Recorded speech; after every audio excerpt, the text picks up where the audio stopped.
Tu comprends que ces conditions sont conditionnées à ta coopération avec l'équipe de recouvrement financier. Toute tentative de dissimuler des actifs ou d'entraver le processus déclenchera les plaintes criminelles que nous avons préparées. Papa a acquiescé mécaniquement. Et l'annonce de l'entreprise suivra le script fourni citant la planification de succession familiale et le désir d'honorer l'héritage de Catherine comme raison de la transition. Un autre hochement de tête. Signe ici et ici. Paraphe ces pages. Quand ce fut terminé, le juge Henderson a fait glisser un document final sur la table. Ceci stipule que tu n'entreras pas en contact avec Emily directement, sauf par des canaux.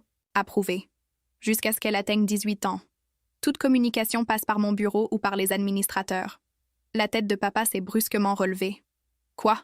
Elle est ma fille. Tu peux ne pas signer, ai-je dit calmement, ou je libère les preuves médicales. Sa main tremblait alors qu'il signait le document.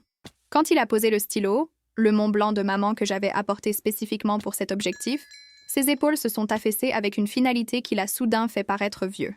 Puis-je au moins expliquer? A-t-il demandé, sa voix presque inaudible. J'ai lu toutes tes explications, ai-je répondu.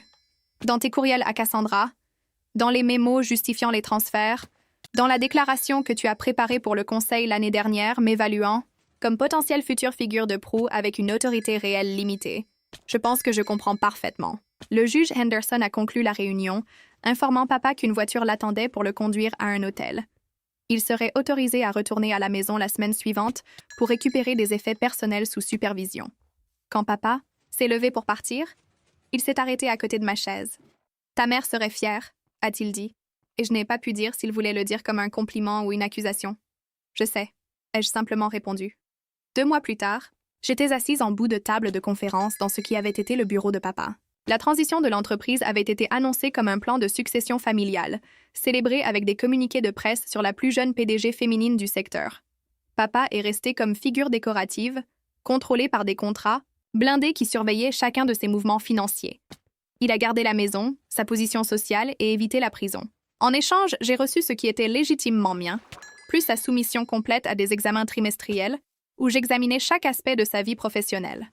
Les administrateurs ont formé mon équipe de direction, me guidant à travers les innombrables décisions nécessaires pour stabiliser l'entreprise.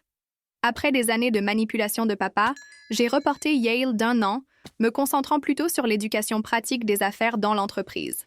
Cassandra est réapparue à Miami 3 semaines après avoir fui.